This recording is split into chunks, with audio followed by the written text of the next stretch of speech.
Ladies and gentlemen, welcome to episode 121 of MCRAE Live. The date today is Thursday, November the 5th, 2020, 11:08 a.m. Eastern Standard Time.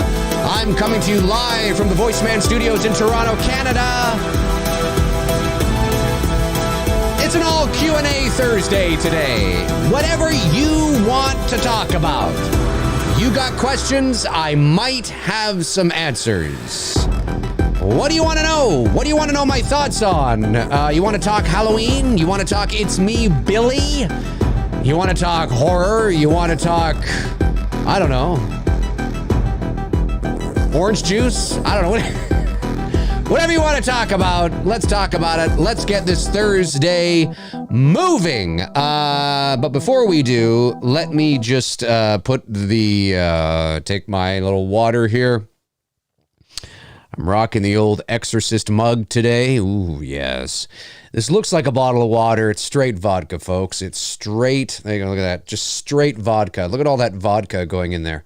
Oh, my goodness. Just the whole thing. Oh, yes. Yes. Yes. We made it. We made it. Nothing but vodka right here, folks.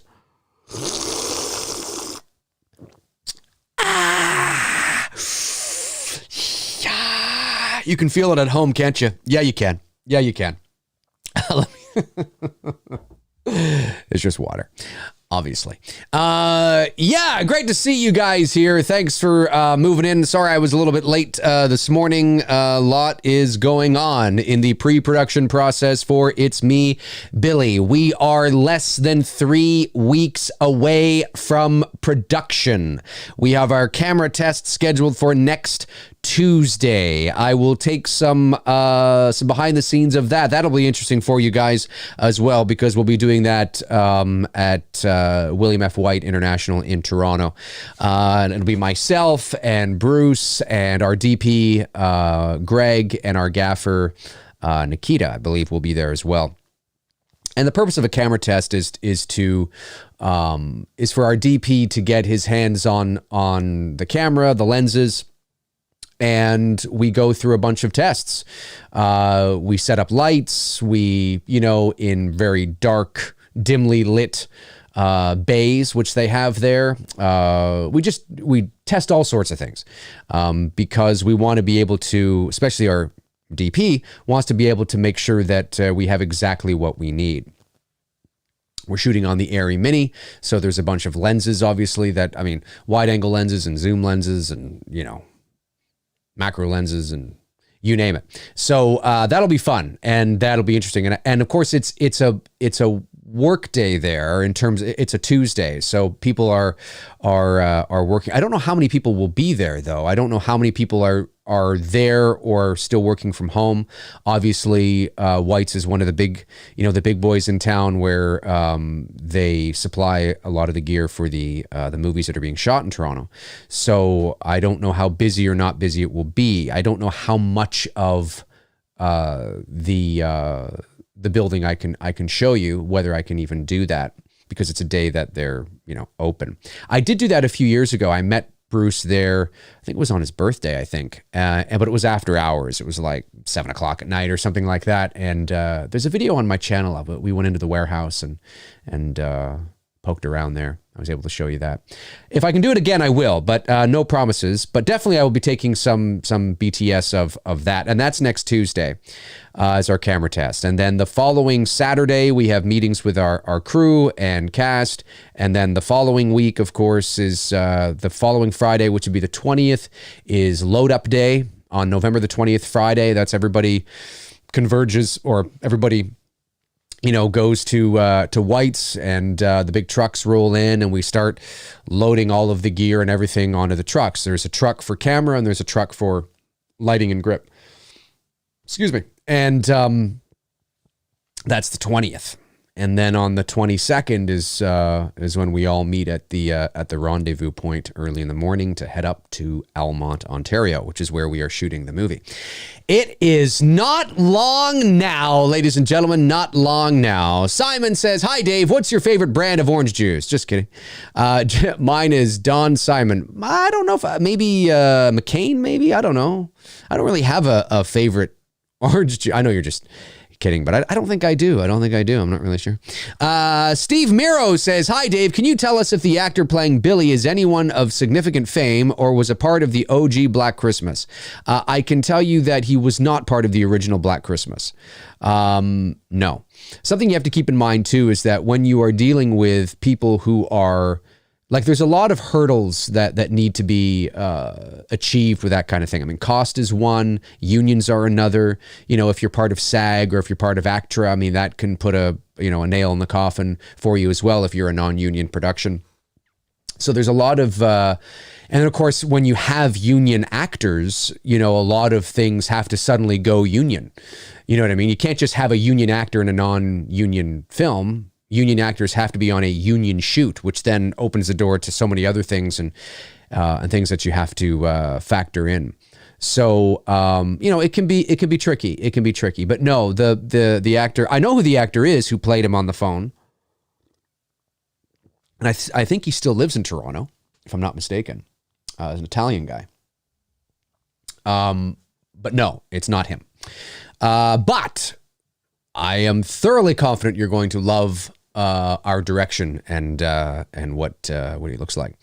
Let me see here. Robert Thidoff says, Dave, do you believe any celebrities ever fake their death to avoid the limelight? That's a great question. Well, baby, help us.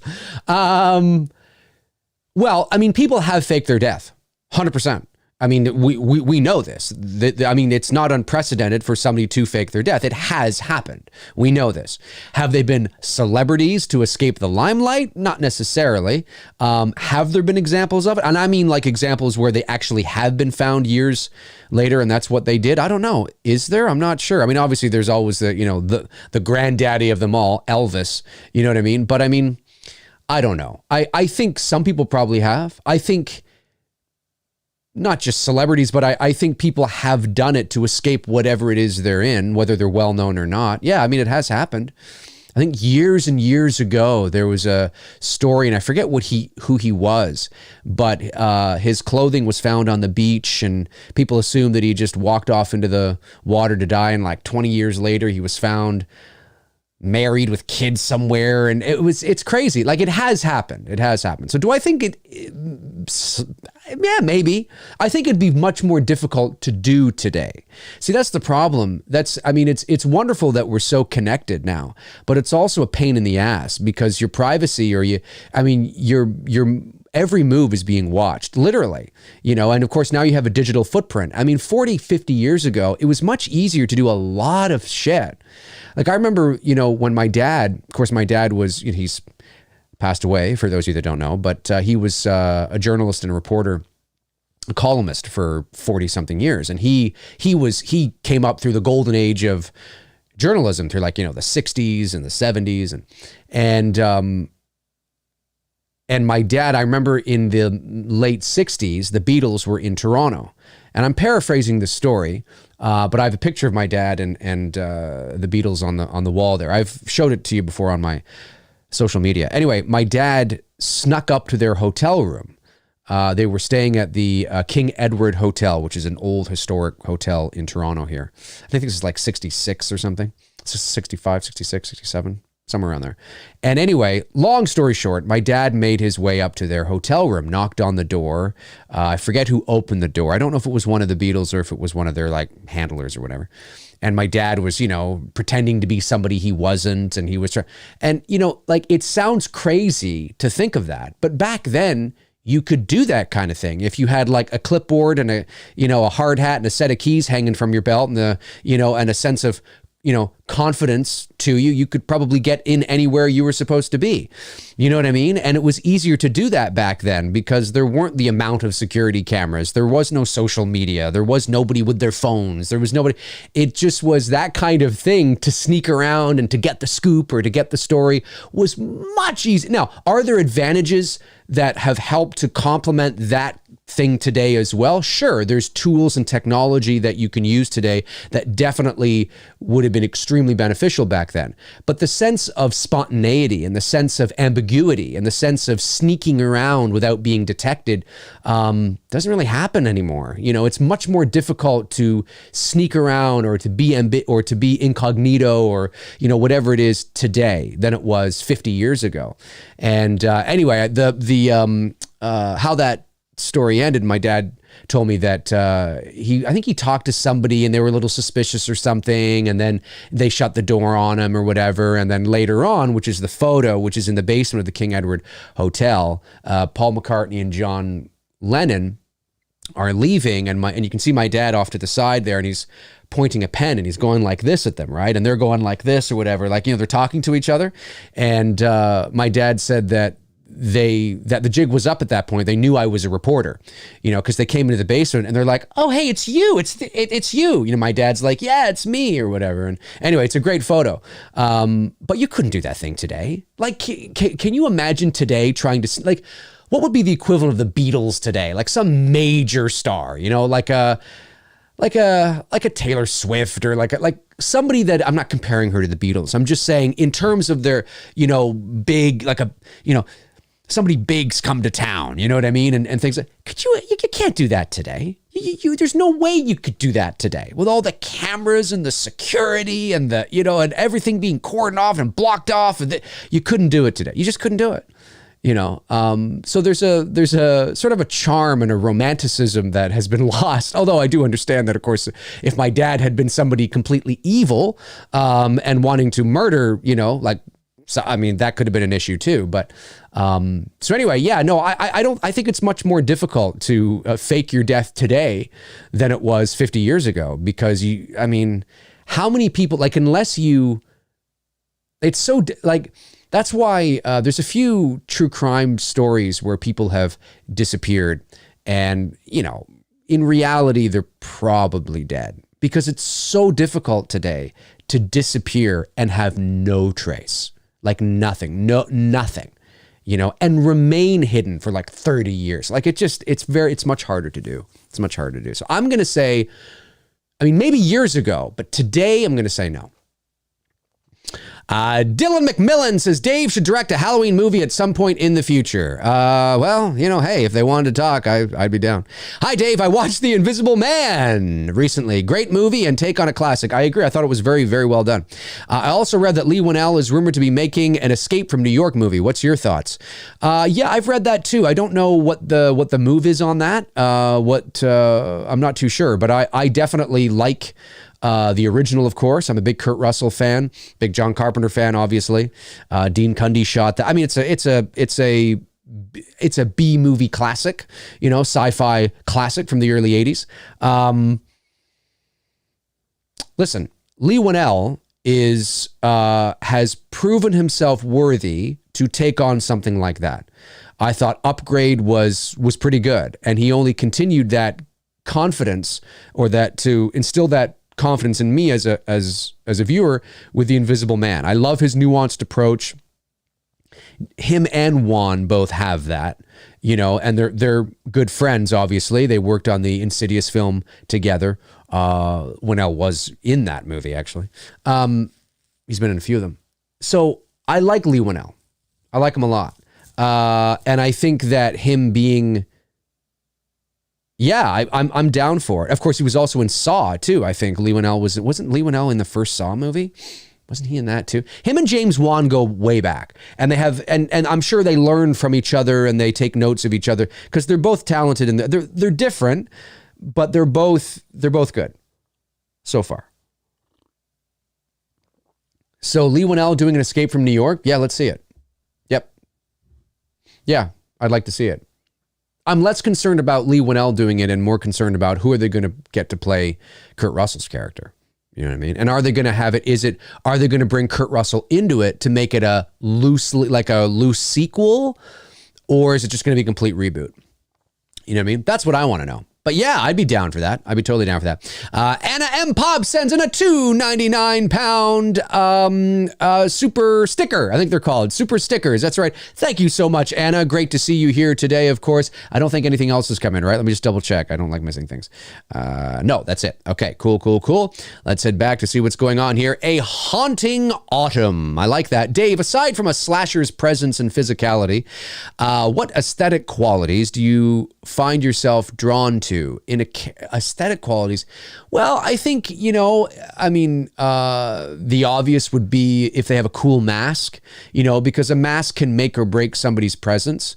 Look, it's all relative again. I mean, had Michael Myers actually had the, where are you guys here? There you are. If Michael Myers if they'd actually gone with the clown mask, the Emmett Kelly sort of, set, and they had never gone with a William Shatner mask, it's hard to say, well, no, it wouldn't have been as good. Well, but we wouldn't have known the difference, because it might have been like, it's always hard to go back in retrospect when we have no idea. Like, there's technology that is going to, and I've made this point before, there's technology that is going to exist in 20 years from now that we have no idea, that we're currently not missing today because it doesn't exist yet.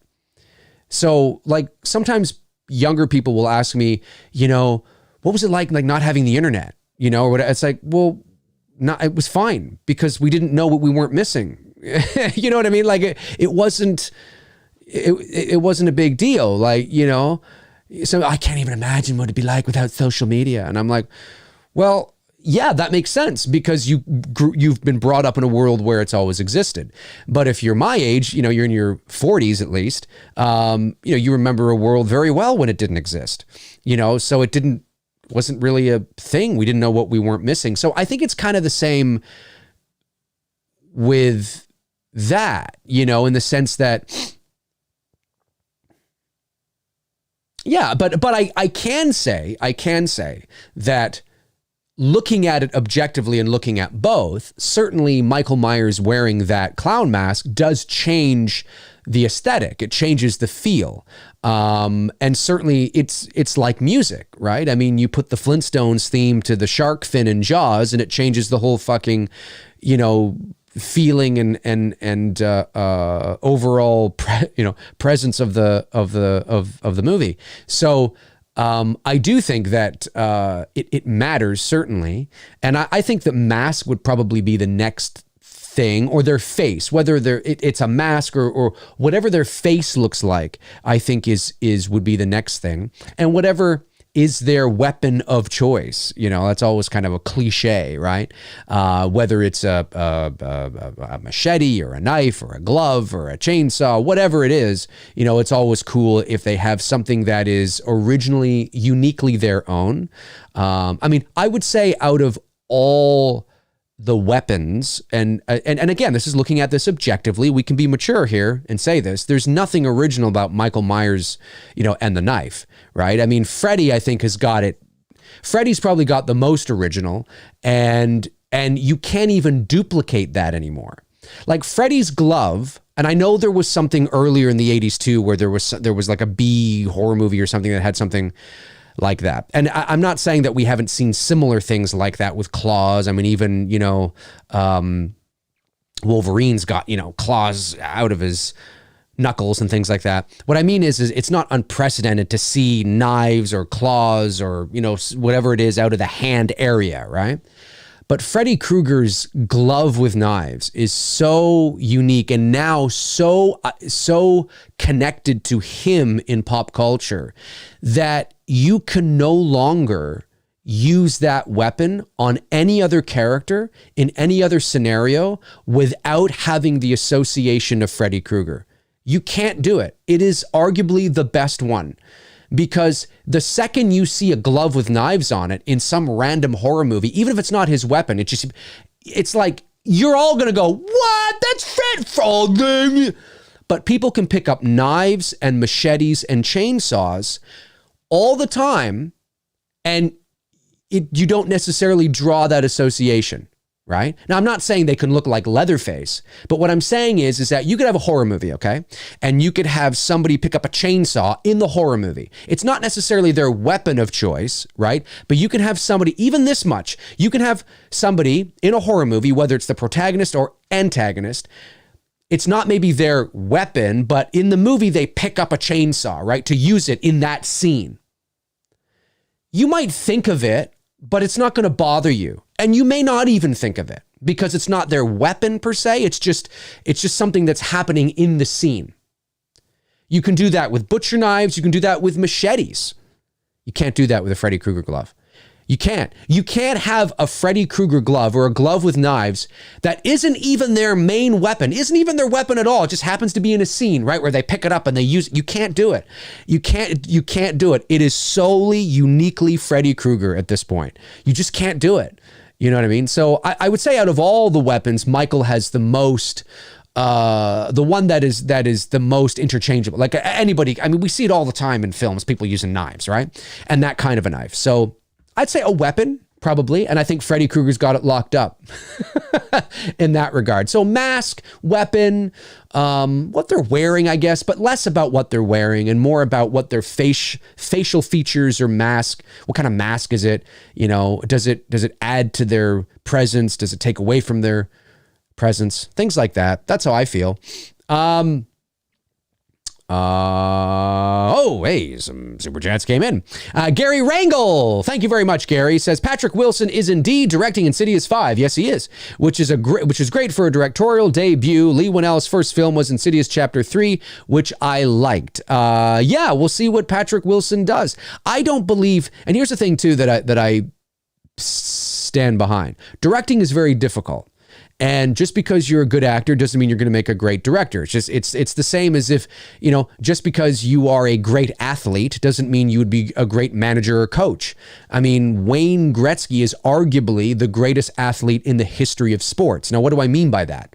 Well, when you look at Wayne Gretzky, now it's hockey, and I understand that, right? I'm not saying that he would be a great baseball player. I'm just talking about in relative to their sport, Wayne Gretzky, to this day, 20 years after his retirement, still holds like something like 50% of NHL records, scoring records, whether that's goals, assists, and, you know, most goals here, most points there, most assists in that season, but, you know, and you break it down. He still holds a shitload of records. Now, was he coming up in a time where the game was, you know, yes, it's relative, okay? But he was the most dominant athlete in his sport relative to his generation out of any other athlete in history. The next closest to him might be somebody like a Michael Jordan or something like that. And this is statistically verifiable in terms of the impact and the records and it's insane. It's insane. Insane. However, he was the coach of the Phoenix Coyotes for a number of years and failed miserably. Now, did he have the right players? Probably not. But just because you're a great baseball player or a great football player or a great hockey player or whatever the case is, basketball player, doesn't mean you're going to be a great coach. So I don't know what this is going to look like. I don't know. Directing is hard. It's a whole different ballgame. And I believe he's also going to be starring in it as well. And when you're directing something and starring in it, that's another added layer that is extraordinarily difficult because you then have to play to the objectivity and the subjectivity of both parts. Your objective as the director, you have to be looking at things. You're the leader on set. You have to be thinking like a director, but you also then have to be thinking like an actor, presumably in the same moment, in the same scene at the exact same time. And that's a very difficult thing to do. Now, Lee Winnell, obviously, you know, it can also depend on how big your part is. Right? If Patrick Wilson is the star, if it's Insidious Chapter 5 and starring Patrick Wilson and he's in it for like, you know, the whole movie, Well, that's going to be tricky. It's going to be tricky being the director and the star of that. If he's in it as a cameo or he's in it for 15 minutes, well, okay, maybe not so much, right? I'm very curious to see what he does with it. I like him as an actor, and certainly he's familiar with the IP and the property and the story and all that. He's yeah, sure. Why not? Why not? I mean, why not? I'm down for it. But again, it doesn't necessarily mean that he's going to, who knows? I have no idea. Let me see here. How are we doing here? We are okay. All right. Just want to make sure we're okay. Mustack Reviews. Thanks, buddy. Says, hey, Dave, did you see the horror news that just dropped? Like now. Fright Night 2 with the original director. Have a look. Well, I can't have a look at the second. Fright Night 2. So I guess they're just going back because I thought there already was a Fright Night 2 years ago. Wasn't there? Now, is this Fright Night 2 connected to the original Fright Night from the 80s? I'll have to check it out. We'll see. Let me see here. Mustack Reviews also follows up with, also, have you seen or heard of Cannibal Holocaust? No, I have not. Not at all. Chris Baber, my man. Chris, it's great to see you in here, Chris. I haven't seen you in a while. Chris says, have you checked out Haunting at Bly Manor on Netflix or Frank Riker on Pornhub? Oh my God. Where's the, I think I have, right here. Where's the, do I not have that? Oh, there it is. There you go. There's your rim shot. That is funny. Yes, I've checked out Frank Riker on Pornhub. He's always in a hot tub. No, I have not watched Bly Manor on Netflix. I have not. I've seen it, though. When I'm on there, I see it in passing, but I've not checked it out yet. David Lee Barron sends in a super chat and says, Dear Mr. Motherfucker, how's it going, Motherforker? I see what you did there. What is the very first moment in Halloween 4 when you start having issues with the movie? Ooh. The very first moment in Halloween 4 that I start having issues with the movie. That's a great question, David.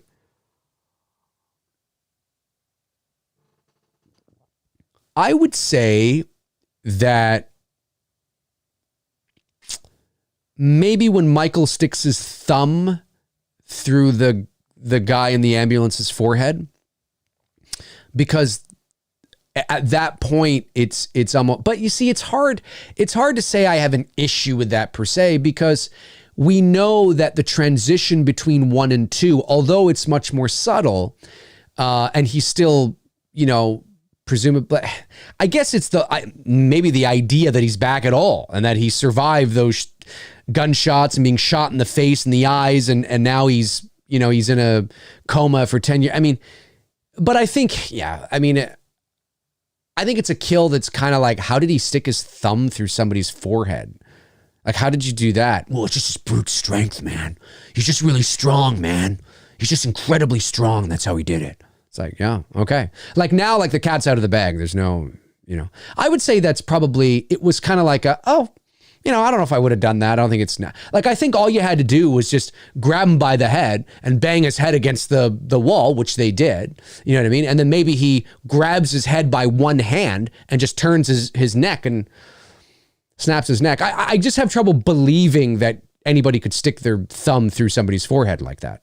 You know what I mean? So I think, and of course that was a reshoot, by the way. We know that was something that was added in afterwards to amp up the gore factor. So, it is what it is. It is what it is. But I wouldn't say, like, I like Halloween 4. I don't love it. I don't think it's a great, oh my God, it's, but certainly, and I think, but in comparison to what came pretty much every other movie after that, because I'm not a big fan of H2O, and Halloween 6, I like better than 5, but like I've said on this channel many times, the bar is not very high. Right. So, but Halloween 6 is good. Yeah. But look what's coming. It's not, and it's not, I don't like the story in 6. I don't like the story. I don't like where it goes. I just enjoy, I think it's a better Halloween movie than 5 based on its tone, its mood, its atmosphere, its fall vibe. I think Donald Pleasance is better in 6, even though there's not much of him in the theatrical cut. I think he's better than he is in 5. So, I like it from that perspective, but I don't like H2O. I don't like Resurrection. I don't like Rob Zombie's movies. So, for me, the last decent sequel, really, that I actually enjoyed, that was interesting, that had a lot of potential, was 4. So I don't have like really major issues with it. I just it's a very classic looking late 80s slasher movie, and of course, but the ending is great. The ending is great. Let me see. Caleb Ellis says Michael survived 6 gunshots in 78 and a house fire in 2018. H2 could have stayed canon. Well, but the reason why they didn't, Caleb, again, is because, you see, I think what's important to understand is that at the end of Halloween 2 from 1980, there's 2 reasons why they negated it. And people tend to focus in on the brother-sister arc, which is true, but we sometimes forget that Michael wasn't burned alive in H18. Now, he survived the fire. We know this because there's a movie called Halloween Kills.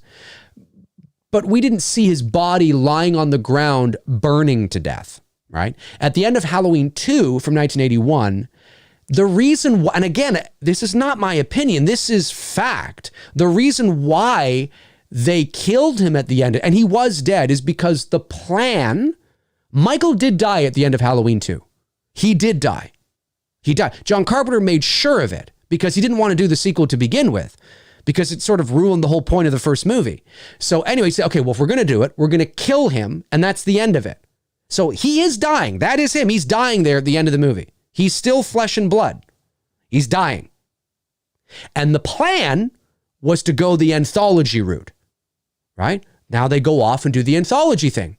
Had the anthology route been successful, had Halloween 3 been successful,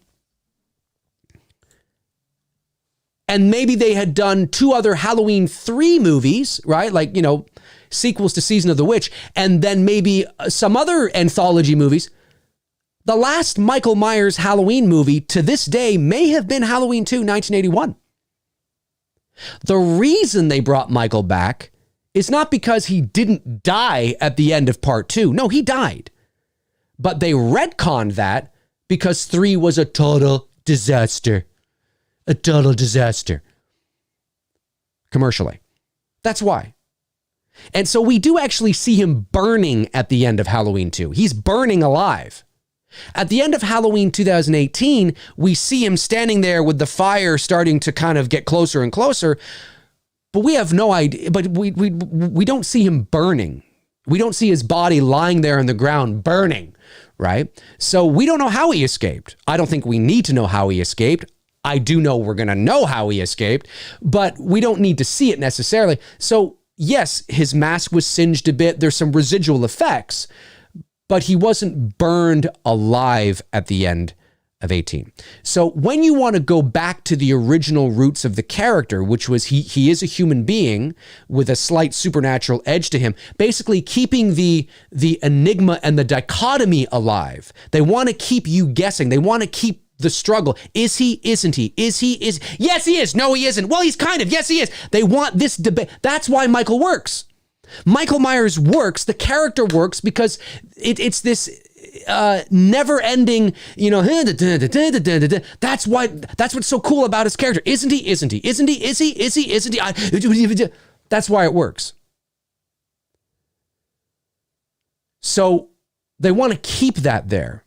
They put Halloween 2 canon in with H18. There's no questions asked. He's supernatural. 100%. 100%. 100%. How can he see all of a sudden? He's supernatural. How can he suddenly? And then you're bringing a version of Michael that they're trying to avoid, right? That's what they're trying to do. So when Michael is shot 6 times at the end of part 1, and again, it's so difficult for people to. What you have to understand is that there was never supposed to be a part 2.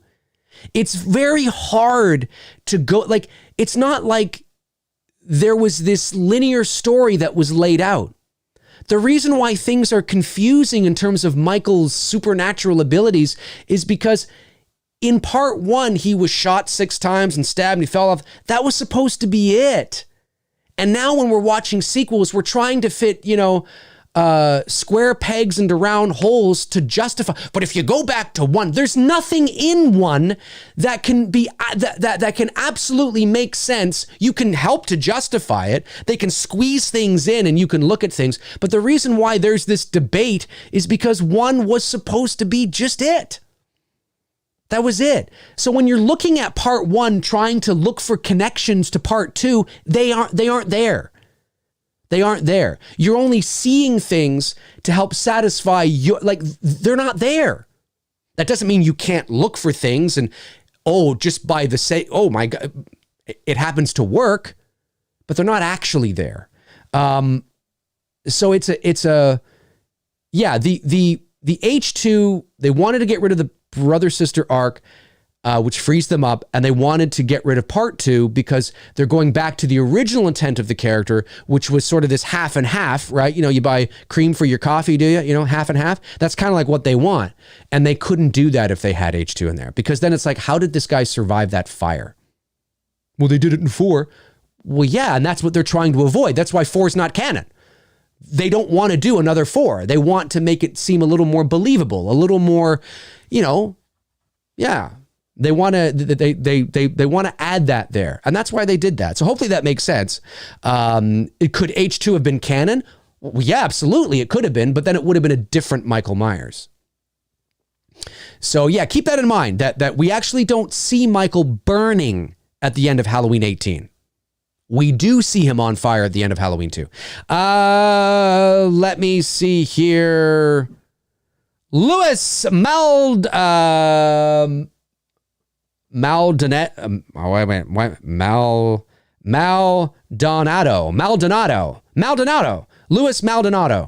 Maldonado or Maldonado or Maldonado. No, not Nado.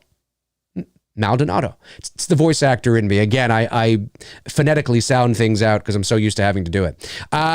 Just saw H78 and 18 back to back. H18 had too many distracting Easter eggs of the sequels. It was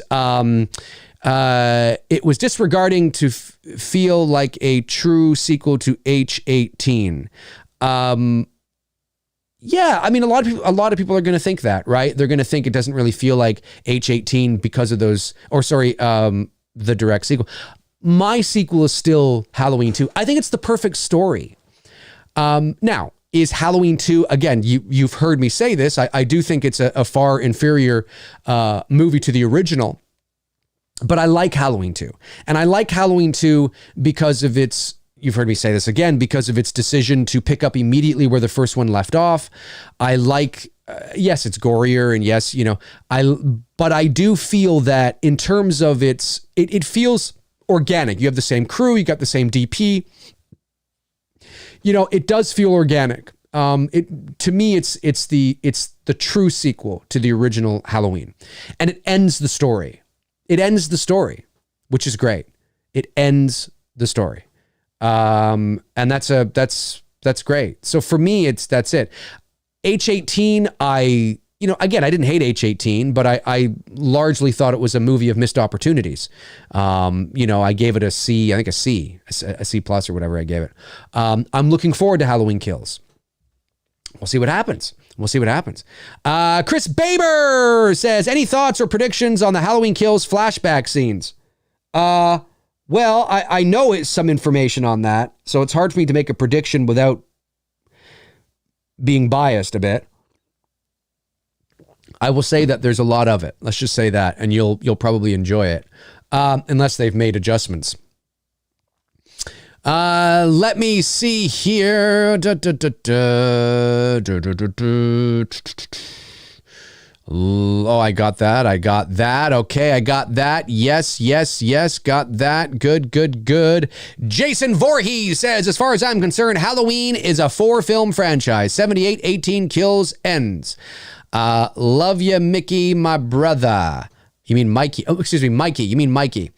I would say, well, we haven't seen kills and ends yet. Who knows? I have no idea. I actually, look, for me, there's 3 ways that I look at Halloween. I have 3 ways to look at Halloween. Halloween 1, That's it. That's the original. That's it. And I know I've said this many times, but I'm going to say it again because we get new people that watch me all the time. Not everybody watches every show I do, but this is a very important thing to remember for you Halloween fans, is that the reason Michael is gone at the end of the original Halloween was not to set up a sequel. That wasn't the idea. Hey, let's have him gone, and then if it's really successful, we'll do more. No, that wasn't why they did that. He's gone to bring the moral and the message of the movie home. Think of Halloween like a 90-minute creep show episode. You know what I mean? Or like a 90-minute Twilight Zone episode. It's a little ghost story. I don't mean it's a ghost story in the literal sense. I mean, it's a ghost story in terms of its vibe and feeling. It's like a campfire thing that you tell about this guy that escaped from a mental, you know what I mean? That's all it is. And he's gone at the end of the movie to help bring the moral and Laurie's arc home. That's why she says it was the boogeyman. As a matter of fact, it was, right? Because now she's come full circle. She has an arc in that movie. There is no need for a two. Her arc is she's now realized something that she's been denying through the whole movie, which is there's no such thing as the boogeyman. She realizes it was the boogeyman. And he's gone. It's like, oh, how could he survive 6 shots? How's that possible? Because he's the boogeyman. That's the end of the movie. You know, that's it. And then, of course, you see the places he was and you hear, you know, and then the credit. It's great. It's great. That's it. That's it. So I can watch that movie all on its own as like a standalone thing, right? That was the original intent of it. And I can also watch it with a sequel, Halloween 2, right? Knowing that, okay, they're going to bring in motive now. They're going to make it a little more gory. But it was released only 3 years later. So in terms of production value, it still kind of got that vibe. Dean Cundy's the DP. John Carpenter wrote it, and, you know, over a 6-pack of beer drunk. But nonetheless, he did. It loses a lot of the, you know, nuanced suspense and things like that. But there are some good things in Halloween 2. There's some really nice moments, really good things. And overall, I really like it. It's my favorite sequel. So, and then the end of that movie, that's the end. That's it. He's dead. He's dead, right? That's the end. He's dying on fire. That's the end. Or you can take it one step further, like I sometimes do, and I watch Halloween 4. And Halloween 4, as I've recently said on this channel, I think is a great ending to the whole thing. I mean, the original ending I think is the best, obviously, but in terms if you want to end it again, I think that's great because we're left with Jamie Lloyd at the top of the stairs with the scissors in her hand, and it comes full circle. And Loomis is losing it. No, right? It comes full circle. It began with a kid in a clown mask and a costume. It ends with a kid in a clown mask and a costume. And Loomis he's like, no, I mean, he can't take it anymore, you know? And he was going to shoot that girl. He is so scared. And he knows that he was going to murder that child. That's what he was going to do before Meeker stepped in and stopped him. You know, that's a great ending. And it brings the whole message. Like there's 2 different ways you can do it, right? You can bring a more positive message to an ending of the movie, or you can bring sort of one of the big kind of morals of the movie too, which is evil never dies and evil lives on and you can't kill the boogeyman and, you know, and then it just ends with her at the top of the stairs and it cuts to black and that's the last Halloween movie ever. Like, wow, fuck, man. Holy shit, right? So that to me, those are like 3, that to me is 3 Halloween endings. Anything beyond 4? No. 5, 6, H2O, Resurrection, Rob Zombie's Halloween's. No. I mean, I can watch them on a surface level and enjoy them, you know, for just, you know, cheap laughs or whatever. But I mean, no. I like Laurie's character in H2O, like the fact that she's ran away, she's been in hiding, she's suffering with alcoholism, she has to face her fears. Like, I love the whole moral and the arc and the message. Yeah, that's fine. But the movie, I just don't like the movie. I don't like the look of the movie. I don't like the feel of the movie. I don't like Michael Myers in the movie. I don't like the masks in the movie. I don't like you can see his eyes in the movie. I largely don't like the music in the movie. I just don't like the movie. You know what I mean? So, yeah. So for me, Halloween is 1. Halloween is 1 and 2. Okay, we can push it a little further. Halloween's 1, 2, and 4. The Michael Myers stuff. But anything beyond that, man, I mean, come on. You know what I mean? That's how I feel anyway. That's how I feel anyway. Corey Snyder sends in a super chat. Thank you, Corey, and says, we need a Two Dudes and Some Bullshit episode of The Hitcher. 1986, Rutger Hauer plays a character similar to Myers. John Ryder is ex. Yeah, I haven't seen The Hitcher in years, but I got to watch it. I love Rutger Hauer. Passed away, 2 years ago, I guess now? Was it last year or 2 years ago? It was in the last couple of years he passed away. Oh, he was great. He was great in Blade Runner, too. Great, man. Great. Victor Charlie sends in a $5 super chat and says, DM, appreciate you and your channel. Thank you very much, buddy. Do you think Michael Myers in Halloween 78's H78's clothesline scene was a vision by Laurie? You've probably answered that a million times. I've answered most Halloween questions a million times. No, I don't. But I think it is shot in a way that you are no, I don't believe it is. But I believe that it's shot the way that it is, and it's edited together the way that it is, so it tells the audience that Laurie is unsure of whether it is. Now, she says to Annie in the car, I saw somebody standing in Mr. Riddle's backyard. So who knows, between the time that she left the window to the time that she's sitting in Annie's car, she's thought about it, you know, and she's maybe come to the conclusion that, yes, I guess I did see that. But when she's immediately done looking out the window and she lays on the bed, right? I'm paraphrasing what she says, but you hear her say, calm down. Crazy. You know, it's like her talking to herself, like, just relax. Everything's okay. Did I see? No, I didn't see that. And the reason why it works too is, in that way is because Laurie doesn't turn away, right? We see Laurie look out the window from over here.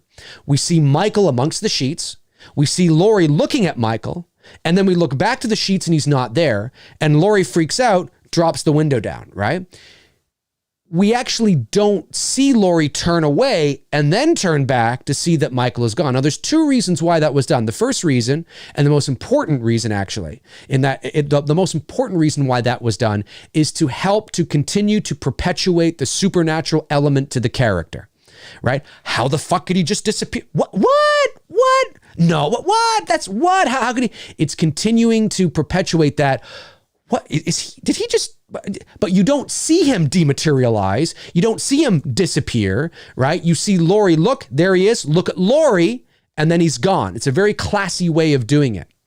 And because you do it that way, and Laurie has the reaction she has at that moment and immediately following it, it helps to perpetuate that she is uncertain of whether she saw what she saw. So it works. It's a brilliant way to do it. And so yes, I do think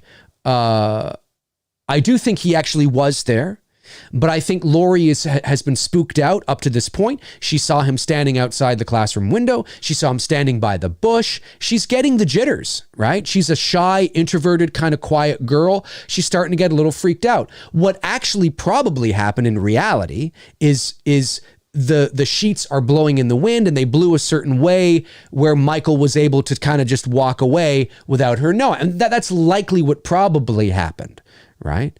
Or you could also play it the other way, and there is enough evidence there to suggest that maybe he wasn't there, that it was simply an omen, right? Now, he was by the car by the school, yes. He was by the bush, yes. Maybe he wasn't really in the backyard. You know, maybe he was. Maybe he was. You can certainly play it both ways. But do I think she saw him there? I think she did. Yeah.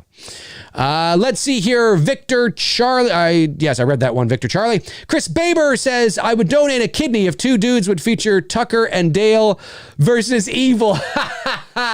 Well, Tony and I definitely have some things lined up. I will bring that up to Tony.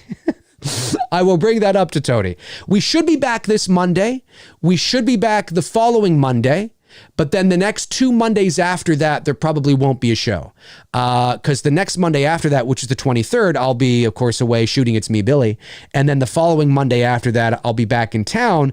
But I kind of want a rest and relaxation day. That's also, we have to return the trucks and the equipment that day and all that stuff. And I might kind of just want to chill that night. But because it will have been a long week. But yeah, no, Tony and I are, we're back in the saddle doing what we can, man. We're doing what we can. Let me see here. What do we got going down? Great to see you guys here. Let me scroll down here. Oh, did something, wait.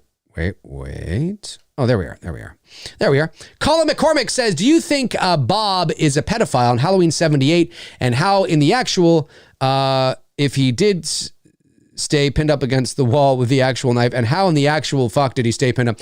Okay, no, I don't. I've always look. There's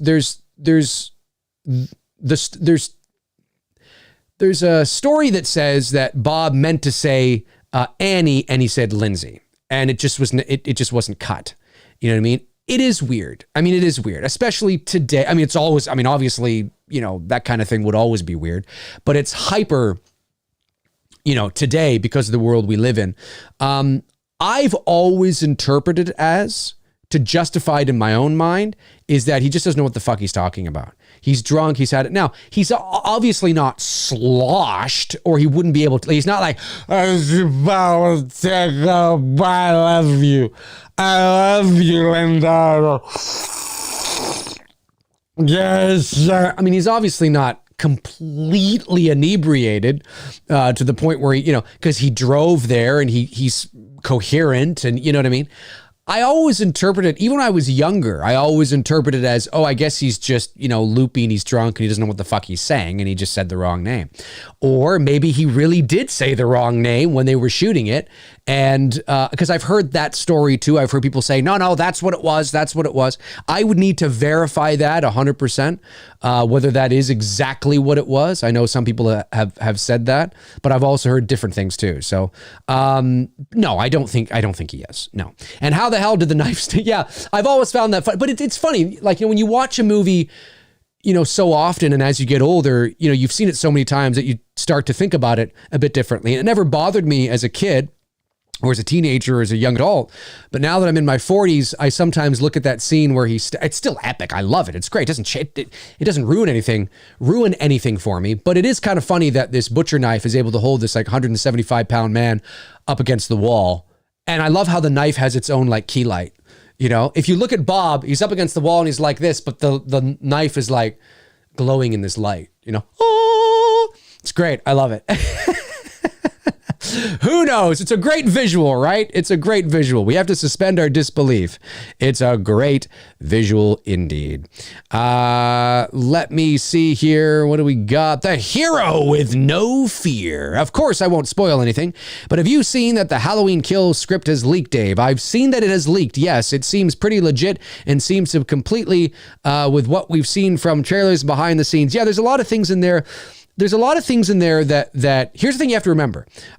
Yes, I know there's a script that's going around. I know that what is in the script seems to line up with what we see with behind the scenes. However, it's also important to know that not everything that is necessarily in the script will, if you have seen it, will appear in the movie. The gist of it will, the ballpark will, but there may be many things that if you've looked at the leaked script that you've read or seen that don't appear in the movie. That's entirely possible as well. There's an old, not an old, well, it is an old saying, but there's a saying in film, and I'm paraphrasing a bit, that says there's three movies that you make. There's the movie you envision, there's the movie you write, and there's the movie you shoot. Or you could take it a step further actually and say there's the movie you write, the movie you shoot, and the movie you edit. That's really more what it is. So there's the movie you write, which is really what you're envisioning, right? So there's the movie you write, that's what it is. There's the movie you write, the movie you shoot, and the movie you edit. A lot of things can change and be altered and twisted and moved around between writing and actual editing. So that doesn't mean that it's the fundamental foundation is completely different. But certainly there can be things that are adjusted, cut, shortened, lengthened, removed altogether, added in reshoots that don't appear in the original script. So that's important to remember too. However, yes, it doesn't surprise me that there were things in there that you tend to kind of see. it is what it is.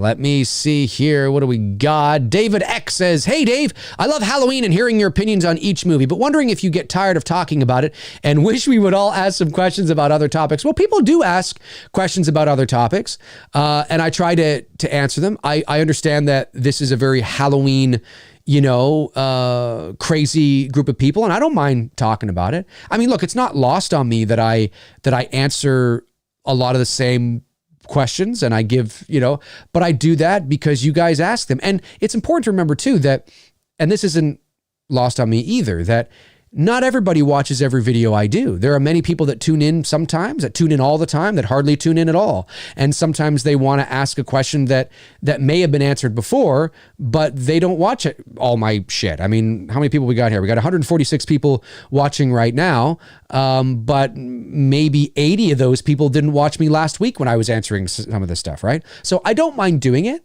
I enjoy talking about it, and I always enjoy giving my perspective on it and sort of my thoughts. I love always having the opportunity to give people something to gnaw on and think about.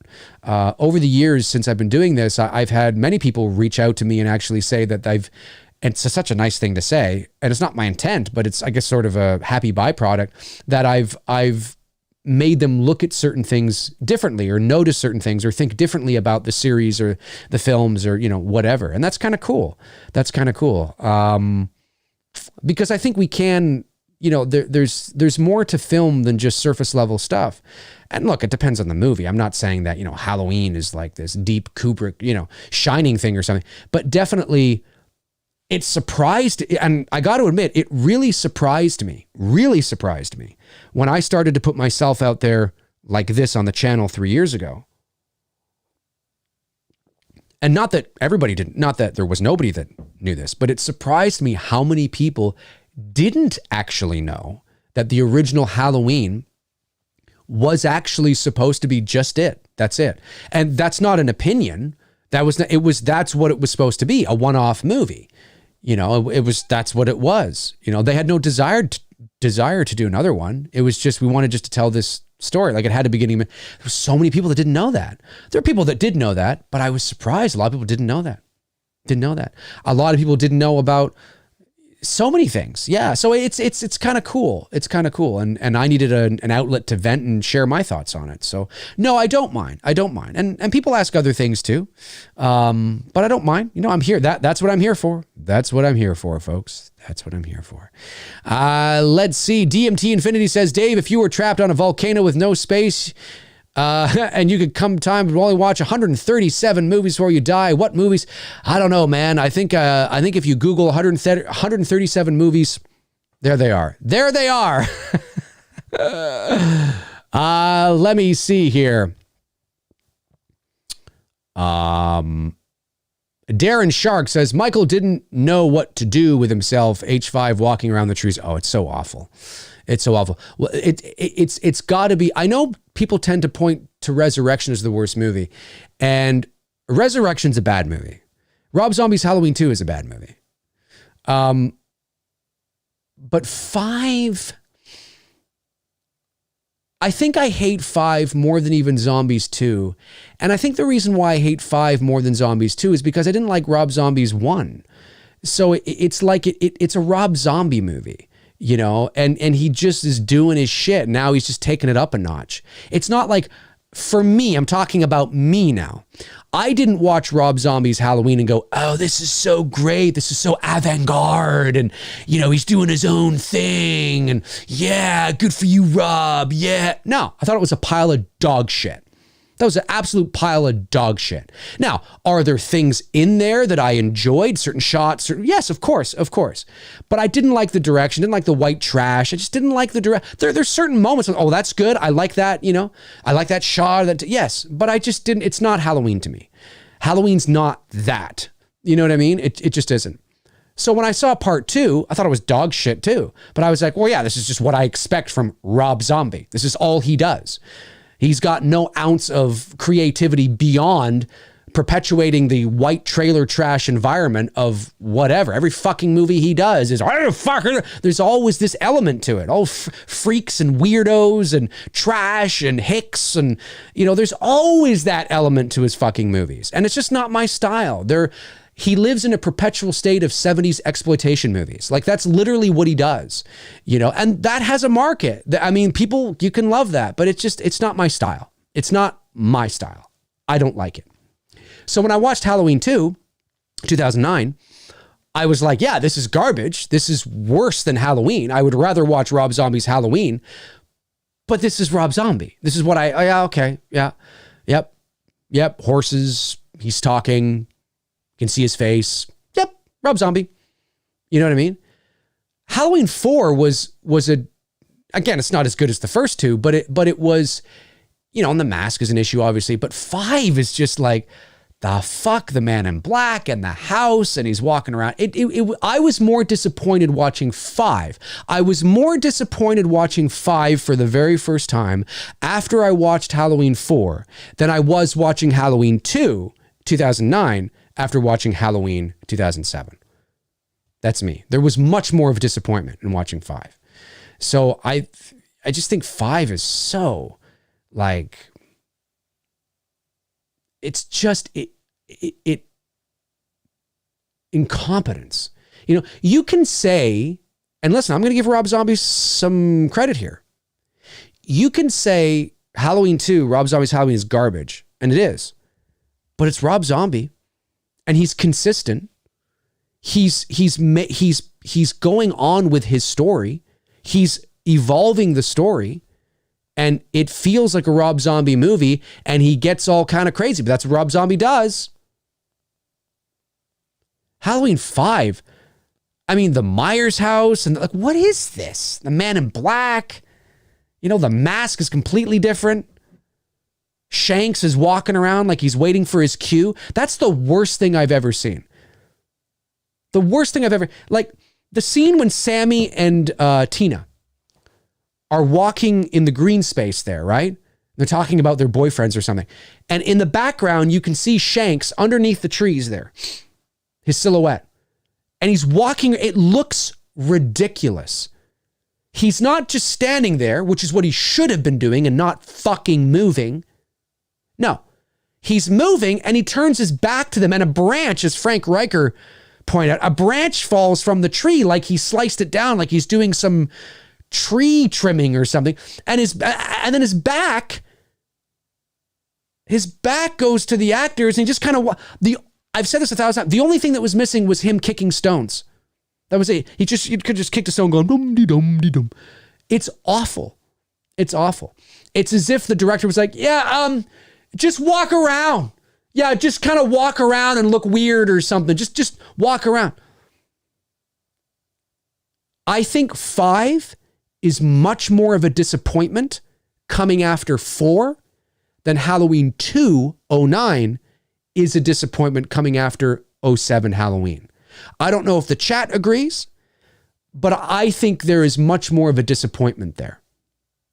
Much more of a contrast. Because what do you expect from Rob Zombie?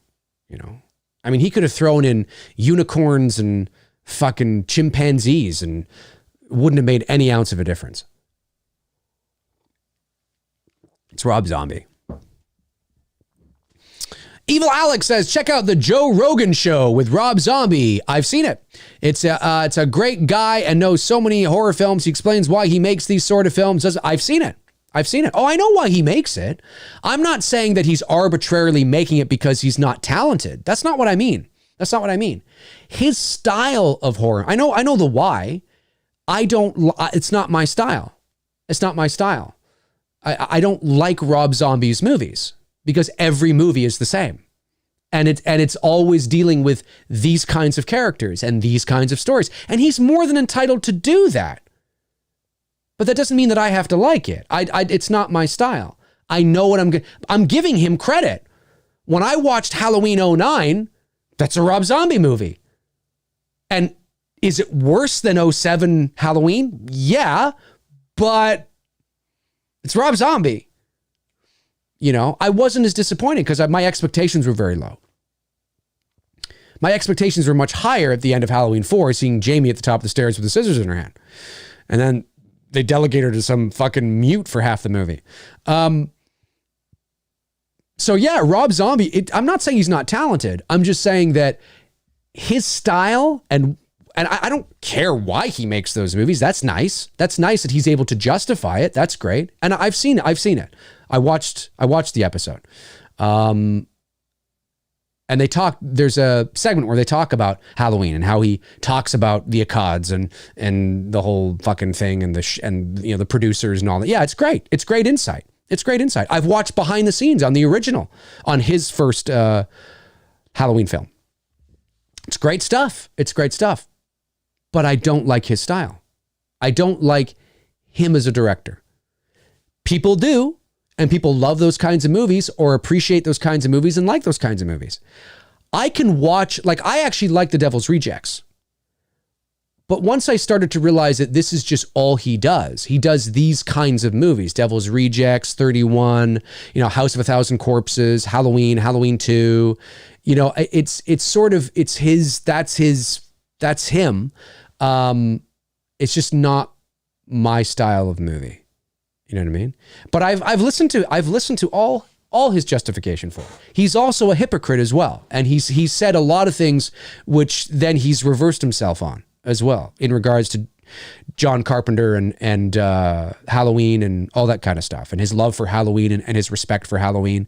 He was just fucking sucking the horse's tit when he was making the movie because he wanted to get paid and make this movie. And then afterwards he's talking trash about it all. So, I mean, yeah, it's the same reason why I don't like his music. I'm just not my style. Not my style. I don't think he should stop making movies. I don't think he should stop getting opportunities to make the movies he wants to make. No, fuck, man. He's got an audience. He's got fans, but he's just not for me. Let's see here. Dalton B says, Dave, have you had a look at the new Trick or Treat Studios 1/6 scale 78 Myers figure? Is it new or has it been out for a while? If it's been out for a while and it wasn't just released like this week, then yes, I've definitely seen it. If it was released like within the last day or two or something, then no, I probably haven't seen it. But if it's been out for a while, I definitely have seen it. Let me see here.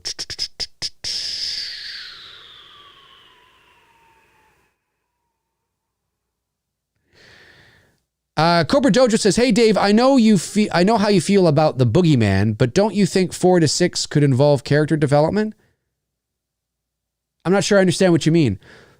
I know how you feel about the Boogeyman, but don't you think 4 to 6 could involve character development? Character development in what way? I mean, I know what character development means, but what characters are you referring to? What characters are you referring to? AJA. Aja? No, it's AJA, I think. Dave, do you think the new teaser for Halloween Kills with Michael picking up the mask is probably at the end of Kills? Sorry if you've answered this before. I can't remember because there's been certain information that I've been privy to, and I can't remember. But I can say that I do believe it's in the movie, though. Laurie's dialogue at the beginning is not in the movie. That's just that's Laurie doing a voiceover for the trailer, essentially. I don't know. K-Bob. Yeah, it is the same type of style of movies he does. Agree with you. Yeah. Oh, it's all the same. I'm not saying it's the same stories. I'm not saying it's the same outcomes. I'm not saying he uses the exact same actors, although he uses a lot of the exact same actors, including his wife. But it's the same. It's that 70s exploitation, overly sexualized, suggestive, innuendo, gory, weird, carnival, outcast, misfits kind of movies is what he does. And there's nothing wrong with that. Nothing wrong with that. And he should be he should be allowed to make as many of those fucking movies he wants, man. Totally. Yeah, there's room for Rob Zombie, man. Just not for me. Just like some people don't like, I don't know, some people don't like Chucky movies, or some people don't, or some people don't like slasher movies, I don't like his style. I just think I don't know. It's just not, I mean, maybe if I was younger, maybe, but I don't know. It's your boy Bugsy says, what if that was Myers walking around outside in the daylight and it was actually the maintenance man, Dave? Yeah, I've answered this before. It's not the maintenance man. It's not the maintenance man because it's not the maintenance man. When you look closely at the background, it's people have said this to help justify it because they want to it doesn't make logistical sense. From a narrative and storytelling perspective, it doesn't make sense unless we are able to know later on that it was the maintenance man. You can't fill in the gap when there's no evidence for it. So we have the maintenance man show up chasing Jamie, but at no point in time do we ever show that the maintenance man was the guy outside amongst the bushes. We never see that. So it's an assumption that has no evidence to its conclusion. It goes nowhere. It's just to help justify it in your own mind. However, we do have evidence of Myers under the bushes, not just between Sammy and Tina, but when Jamie looks out her window, she sees Don Shanks looking back up at her, and he's standing underneath trees. Now, I don't think those are the same trees, okay, that we saw with Sammy and Tina, but he's under the trees, right? So that tells us, oh, there's that connection there. There's the connection. There's the association, right? There's no association whatsoever. We never see the maintenance. It never cuts away to the maintenance man under the trees, trimming them, No, it's not the maintenance man. It's Michael Myers walking aimlessly around, kicking rocks like he doesn't know his ass from his elbow. That's what it is. That's poor direction. That's not good. It's not the maintenance man because there's no evidence for it, but there's a lot of evidence for him being Michael. I love you guys. I just get fired up. Cobra Dojo. Okay, yeah. He says, as in Michael becoming more human. So let me go back to your other thing here. You say, where are you? Oh, maybe you're here. I don't know if you feel about 4-6, but do you think 4 to 6 could involve character development? Michael becoming more human. Well, yeah, it could, but it doesn't, right? I mean, they'd have to go back and rewrite 4 to 6. They'd have to go back and rewrite it in a way that keeps the ambiguity there. You see, the ambiguity is really no longer there, and that's not necessarily in 4 per se as much, but once you start to get into 5 and you introduce the Man in Black, and of course when you get to 6, whether it doesn't matter if it's a theatrical or producer's cut, and you introduce Cult of Thorn and everything, well then like the cat's out of the bag, right? So, yes, I think you could, but you would have to go back and restructure the entire 3 films to fit that. Nate Glasser says, thank you so much for giving me support. Thank you. Was that somebody else in the chat maybe was doing that? Oh, here we go. Will you please pray for me? My mom died not even an hour ago. Oh, I'm so sorry to hear. Nate, I'm so sorry to hear that, my dude. She was in the army and served our country. A lot of plays. Well, my condolences to your family, Nate. Stay strong, stay safe, and be with family right now. Yeah. Simon, maybe Laurie actually said at the end of Halloween 1978 was the maintenance man. Oh, yes, was the maintenance man. That is what it is, folks. Was the maintenance man. As a matter of fact, it was. Was the maintenance man. I love it. That's great. It was the maintenance man. Was the maintenance man. As a matter of fact, not yet, but in about, 11 years from now, it will be, Laurie. It will be. It was the maintenance man. There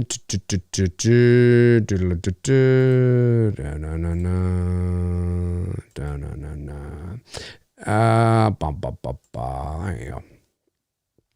Carl McCormick says, for me, TCM and Friday the 13th remakes have their strong moments. Can't decide which one's better, but the Friday the 13th is my series too. Yeah, Friday the 13th is just a bunch of B movies and all that kind of stuff. So, you know, it is what it is. It is what it is. I'm glad you like it, though. Glad you like it. Let me see. What do we got here? The Artisan says Texas Chainsaw Massacre 2003 or Friday the 13th 2009, both directed by Mark. It's true. I enjoyed Texas Chainsaw better. I think that's a better movie. I liked it better. Yeah.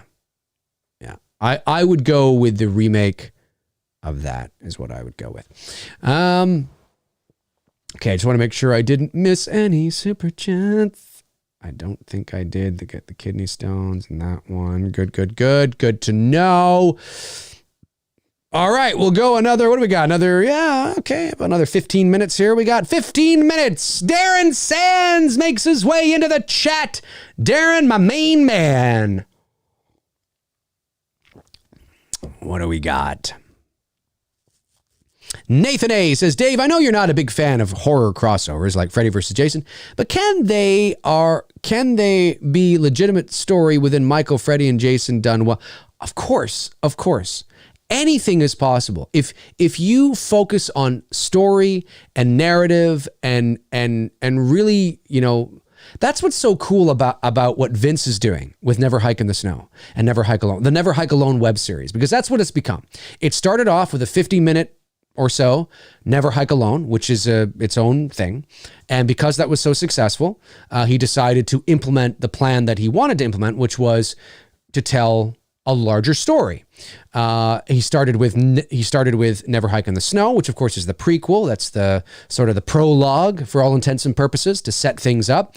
And then he's going to leapfrog over Never Hike Alone and do now the sequel to Never Hike Alone, called Never Hike Again, I think it is called, or something like that. But one of the things that I really admire about Vince, on top of his tenacity and his work ethic and his, you know, ability to be creating this kind of shit, is the fact that he's paying so much attention to the connective tissue of the Friday the 13th story and what we can get rid of and what we can bring in and what we can, you know, he's giving an overhaul. And essentially his web series, the Never Hike web series, which is what it will be eventually when it's all said and done, is a direct sequel to Friday the 13th 6, I think. I think it's 6, or maybe he includes Jason Takes Manhattan in there. He might include Jason. I just mean in terms of, I don't think Jason Goes to Hell or 10 are canon. But nonetheless, he's really thought about this. And when you listen to him talk about Friday the 13th, the reason why I can't wait until it's all done, because you're going to see the connective tissue and you're going to see that he's really paying attention to the story and the characters, what makes the most sense, what's believable. He's bringing an added maturity to Friday the 13th that I think is needed. I think it's needed. Yes, you can say, listen, Friday the 13th is just a bunch of kids at a camp. People want to see what's change. Yeah, but we've been there, done that, and it doesn't do well. The Friday the 13th from 2009 was essentially that, and they tried to add a little bit of more to it by this guy who's lost his sister, you know, and it did kind of well opening weekend. But the reason why there hasn't been another Friday the 13th is not just because there was a lawsuit. The lawsuit hasn't been going on for, 11 years. The reason why they didn't do another follow-up to Friday the 13th 2009 is because the box office didn't justify it. And then by the time Halloween 18 came out and they were like, oh, maybe we should revisit it, there was this lawsuit. So that's my understanding anyway. I like bringing a little bit of maturity to the Friday the 13th franchise and a little bit of realism to it without losing the foundation of what a Friday the 13th movie is. I think that's important, so, yeah, man, I think it can. I think crossovers can be done well, but it's about story and connective tissue. Freddy and Jason was a sideshow. Like Freddy versus Jason, was a sideshow. It was just, because by that time, Freddy was but then again, at the same time, in order for, it's like a catch-22. I much prefer more of the I like darker Freddy who lives in his own world. You couldn't do a crossover with Jason with Freddy from part 1 or 2. You just couldn't do it. You have to have that kind of Freddy. You have to have Freddy's dead Freddy in order to be able to have a crossover, because the idea of Freddy and Jason existing in each other's worlds is absurd in its own right, in my opinion. So you have to have some sort of sensational, like you have to be able to justify it, you know, and I think that's just, and by that point they become sort of just freak shows, you know, they become just fun. And a lot of people like that. But for me, I guess because I take these things so seriously and I care about the properties, I just don't want to see it. I don't want to see Michael versus Pinhead or Jason versus Chucky. I don't want to see it. I don't care. I just don't care. I like my horror icons to live in their own worlds where there's a linear path for them and there's no crossover. But I understand that this idea of crossover is not something that's new. It's been happening for, 60. I mean, we have the Wolfman and the Mummy versus, it's been happening for a long time. But I don't know. I just, I don't want to see Michael versus Pinhead. I don't want to see that. Why are they, I don't want to see that, because you can't, in order to justify, you have to have some sort of wink, self-aware story. You know what I mean? And that's what Freddy versus Jason is. By 2003, when the movie came out, or 4, I think it was 3, it's this, it's not a serious movie. And a lot of people like that. It's like, well, yeah, that's what we like. We like that it's all hokey and fun. Okay, well, it's not for me. I'm out. Like if this was Shark Tank and I was sitting there and the person who was trying to sell it to me was like, well, that's what it is. I'd be like, okay, I'm out. You guys go. I'm out. It's not for me. I don't want to invest in it. I'm out. I'm going to start saying that now. I'm out. That's how I feel. But do I believe that it's possible that you could make something that was serious, that brought in some serious story arcs and a mature? Yes, but you would change it wouldn't necessarily be a fun movie then. It would be a serious movie that had these two characters. It might, the ingredient, the feel and the funness of having two icons together might, the whimsy might be gone, if you know what I mean. Because yeah, could you do it? You could, but you would probably change the DNA of what a crossover was, in my opinion anyway, but who knows? Let's see. Dude,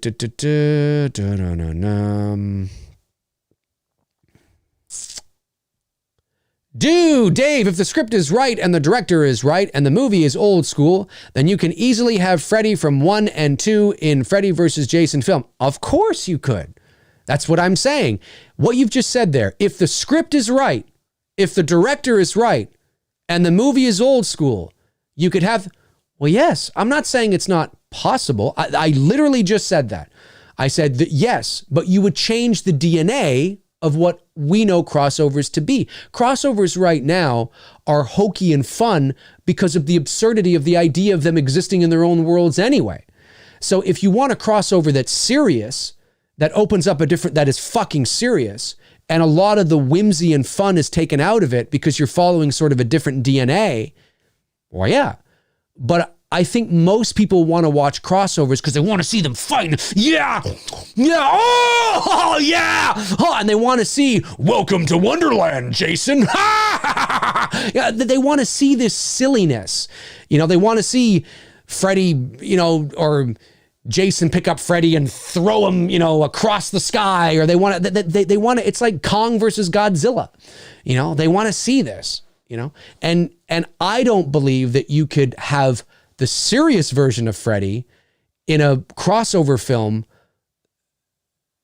that helps to bring out the serious Freddy's best qualities. I think you could only have the other versions of the characters. However, I agree with what you're saying, dude, that it certainly can be done, but whether people would enjoy it, I don't know. I'm skeptical. Let's see here. We got Cobra Dojo sends in a super chat and says, would you be in Victor or Sean's corner in court? I don't know. I have to read up more on the lawsuit. I read it briefly, or maybe about a year or so ago. I'd have to read up on it again. I think I was leaning more towards Victor, I think, when I first was reading up on it, but that may have changed. I don't know. I'd have to read up on it again to brush up on it to give you a better assessment. But I do wish that it would stop. You know what I mean? I mean, well, we all do. But at the same time, law's the law, and if somebody is owed something, and if it is theirs and they want it, well, they're going to fight for it. So the principle of these two dudes fighting for what they believe is their own, I support, because I do the same fucking thing. I would. If I was in a position, I'm not saying Sean's right or Victor's right, but if they have evidence to support that they're right and correct, and now it's going to come down to the nuances and the loopholes and things like that, fight it out. If it's yours, it's yours. Don't back. If somebody if I was certain that, no, this is mine, I should get this, or I should get half of this, or I should have this too, I'm fucking right. I'm going to fight for it. Yeah. Fuck you. That's mine, bitch. You know what I mean? Like, I support the principle of that. I'm not saying that either or. I'm just saying that for us fans, it's like, no, I'm just gonna. But, when you're dealing with millions of dollars, that's a whole different level there, folks. It's a whole different level. So I support the principle of fighting for what you believe is rightly yours. Yes, I do. And whether that hangs up the fans for a while, well, tough. That being said, hopefully they can get through this more quickly. I'm surprised it's taking as long as it is. I think that's what surprises me, is that it's actually taking this long. Like, is it this complicated? The evidence should be pretty clear right now which way we should go, and if there are any, or some sort of compromise or deal that can be done. I don't know who is being the most stubborn. Is it Cunningham? Maybe. Is it Miller? Perhaps. Who doesn't want to give? Like, who doesn't want to, give? But the principle of fighting for what you believe is yours, I support that. Duke Fleet says, Dave, would you do a Two Dudes and Bullshit episode on Suspiria or any other Italian horror? Suspiria, yes. The original, for sure. I still haven't seen the remake. Any Italian film, sure. If it's one that I like or that I've seen or that I feel I want to do on a Two Dudes, absolutely. I wouldn't say any Italian horror movie because I wouldn't do any movie. So it's got to be something that I resonate with, for sure. Let me see here. Dave, did you know that Tony Moran also played Michael Myers when Loomis shoots him 6 times before falling off the balcony? Yeah, I guess that, yeah. No, that doesn't surprise me. I guess that would be him. Doesn't surprise me. If that's him, sure. William Goldschmidt says, hey, Dave, how do you think Halloween Kills will open? Still the zoom-in jack-o'-lantern opening credits? Yep, I do. I do think it will open that way. I actually think they're going to mirror the original Halloween 2 from 1981. And I think you're going to get, I think it's just going to open to the ending of part 1, where you see Laurie putting Michael in the basement and, come on, and she's got the flare. She throws it down there and she's like, fuck you, Michael, or whatever. Or maybe it begins right at, you're going to see all that and the fire building around him. And then there's going to be a moment. I wouldn't be surprised if that moment, we open with that and it takes us right through Michael's escape. Maybe the firefighters show up or whatever and he wrecks. And then as he's like, there's that shot in the sizzle reel. And I'm just speculating on this just because I feel this would be narratively a good point to do this. In the sizzle reel a year ago, there's that shot with him on the porch of Laurie's house with the water coming down and the house on fire. And he's standing there with that firefighter device. I forget what it's called now. He's there. maybe that's the ending of the prologue, so to speak, right? Or the opening, right? And he's standing there like that and you begin to hear the music and then it cuts to black and then the opening credits roll. Like I could see that. And we see the pumpkin, you know, probably something like that. I don't think we will see that it will just begin with the pumpkin. I think we will cut in again stylistically to match what we know about how these kind of movies go. Certainly the original first two films, where you get sort of a recap. You get a recap, and then we go into the opening credits. But I do believe those opening credits will be that. Yes, will definitely be that. Oh, no. Dun. Okay, great. Thank you, Darren. Appreciate it. Appreciate it very much. I suspected that once we started to get a few of these into the chat that they are what they are, which doesn't surprise me. Cody Snyder says, Duke Fleed. Oh, he's talking to Duke Fleed. I got to see Goblin do the score live for Suspiria in Nashville 2 years ago. My buddy and I watched the screening for the movie and Goblin performed it for us live. It was awesome. Amazing, Cody, excuse me. Amazing. Where are we here? We're coming up. We're an hour and a half in. Which means I have to skedaddle because I have things to do this afternoon for It's Me, Billy. Ladies and gentlemen, I really appreciate your... Wait a sec here. Oh, you got it. It's all right. It's just the guy with the small penis. Hey, really appreciate. Thank you to my moderators coming in hard into the paint there towards the end as well. Appreciate that. Frank Reicher, Tab of the Shore, Darren Sands for doing what you guys do. You guys are amazing. Have a great rest of your Thursday. I should be back tomorrow morning at 11 o'clock a.m. Eastern Standard Time, but there's a few things that I might have to adjust because things we're coming down to the wire now. But I will definitely let you guys know on social media if that doesn't end up being the case. But thank you to all the super chats that came in. I really appreciate it. Thank you again to my mods. You guys are amazing. And to all the non-super chat questions as well. Really appreciate your time. Have a great rest of your Thursday. Don't get so stressed about that election that's going on right now. Has it been called yet? Probably not. The media wants to draw this thing out as much as they can because let's face it, they love the drama. I mean, really, at the end of the day, But yes, have a great rest of your Thursday. In the meantime and in between time, I will talk to you guys soon. Cheers.